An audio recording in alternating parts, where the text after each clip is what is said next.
Hey everyone, today we are diving deep into something that affects all of us, but most of us never see. The rules for how our personal data travels around the globe. This whole story is about a huge legal earthquake and the race to build new, safer bridges for our digital lives. I mean, really think about it for a second. When you're using an app, buying something online, or even just messaging a friend in another country, where's that information actually sitting? Is it on a server nearby, or is it in a massive data center halfway across the planet? Well, the short answer is, it's pretty much everywhere. You see, our data is constantly on the move, zipping across borders every single second. But back in 2020, this massive court decision, you might have heard of it, Schrems II, came along and just demolished the main legal highway that let data flow between the EU and the United States. And it basically threw the entire digital world into chaos. So what exactly went down? Well, we have to talk about the collapse of this thing called the Privacy Shield. For years, this was the agreement, the go-to system that thousands and thousands of companies relied on to move data legally. And then, literally overnight, poof, it was gone.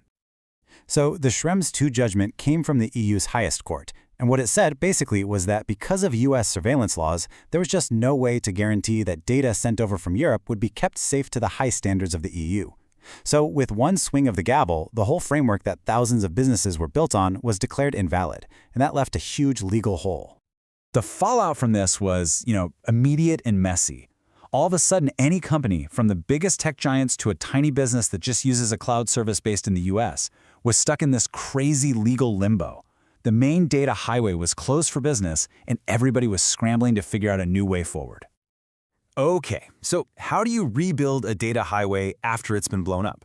Well, after Schrems II, organizations were basically forced to put together what we're calling a new transfer toolkit, a bunch of different legal tools they could use to patch together a new, compliant way to move data across borders.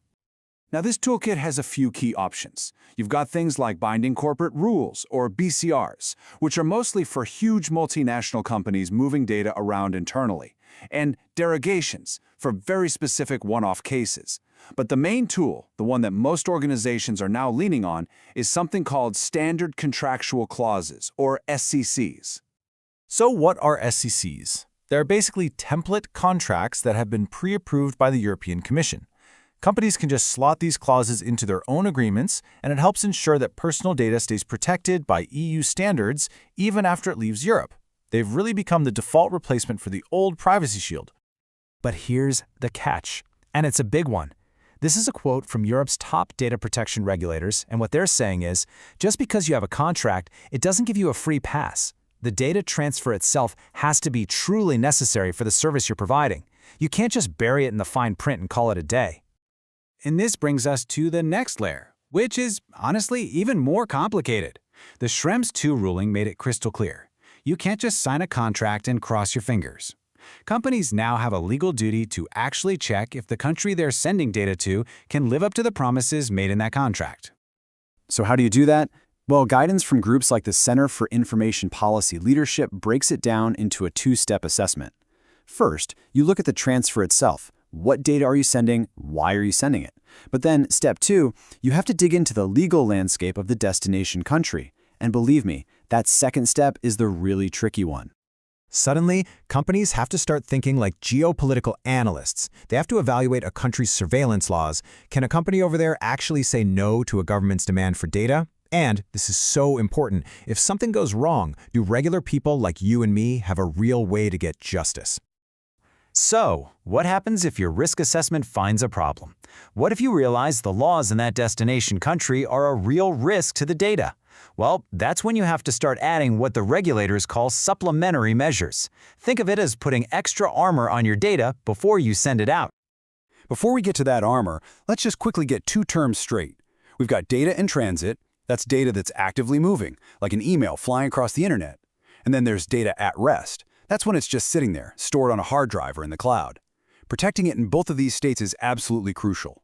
All right, so this protective armor comes in three main flavors. You've got legal measures, like adding extra promises into your contract to fight government requests. You have organizational measures, like having a strict policy to only send the absolute minimum data you need. And then, of course, you have the heavy-duty technical measures, like super strong encryption. And that's a key point here. All of these protections have to work together.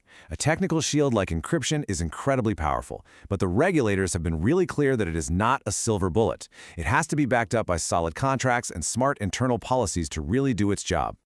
So let's zoom out for a minute. All of these complicated steps, the contracts, the risk assessments, the extra armor, they're all part of a much bigger idea in data protection law, and that idea is accountability. Groups like the Center for Information Policy Leadership, shown here, are working with companies and regulators to try and build these robust accountability frameworks. The point is, this isn't just about ticking boxes on a form. It's about creating a real culture of responsibility for data. Here's the bottom line.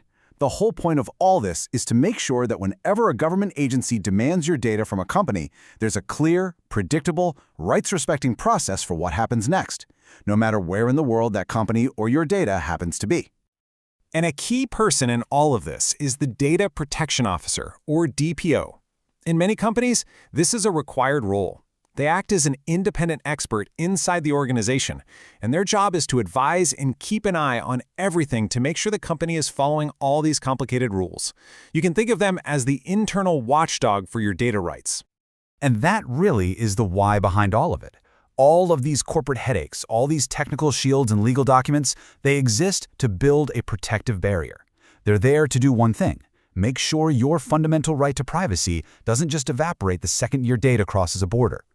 Which of course leaves us with the big final question. We live in a world that is built on the free flow of information. So are these complex new bridges, these structures made of contracts and risk assessments, are they actually strong enough to protect our fundamental rights from things like government surveillance? Well, that is the challenge that's going to define the future of our privacy online.